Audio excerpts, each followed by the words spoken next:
Bé, la veritat és que jo hem de dir que la benvinguda tecnologia. En aquells espais o entorns on existeix tecnologia es redueixen els delictes. Una part important de la reducció dels delictes de robatori amb força a domicili té a veure amb un increment de la prevenció de la protecció individual dels ciutadans, que es fan corresponsables de la seva seguretat. Si jo disposo d'una imatge d'un autor d'un delicte, una imatge que proporciona un ciutadà que a casa seva, per la seva pròpia protecció, ha posat una càmera domèstica, si jo tinc una imatge d'una persona dintre d'un domicili que proporciona el mateix ciutadà que em ve a denunciar un fet, jo puc resoldre aquest fet. En el cas de Vilanova, perquè com hem dit abans, la delinqüència és local. I coneixem, evidentment, quan veiem una cara, ja coneixem qui és. Per tant, benvinguda a la tecnologia. L'Ajuntament està fent un esforç important, que no és fàcil, perquè aquí ens topem amb la normativa i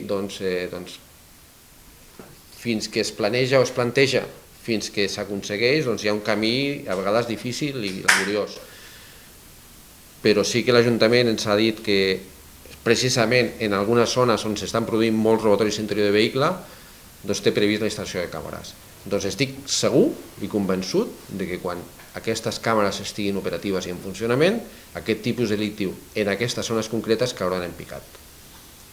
Perquè a més afegirem un element de prova moltes vegades necessari per aconseguir condemnes en seu judicial. Per exemple, en el cas del robatori a l'interior de vehicle, un 700% les detencions, o del que ell deia de reaccionar ràpidament amb anàlisi, amb càlcul, d'anar sabent on es mourà aquests delinqüents, diguéssim, delinqüents hiperactius que tenim a la comarca, i reaccionar abans que es moguin per poder-los neutralitzar, puc dir precisament una dada, que les 6 persones amb més detencions a la comarca del Garraf acumulen 75 detencions en el que portem d'any. Per tant, només 6 persones acumulen 75 detencions en el que portem d'any. Això significa que en molts casos en delictes patrimonials lleus, és a dir, furts i robatoris amb força a l'interior de vehicle. I això és un fet que ens preocupa a nosaltres com a col·lectiu i que afecta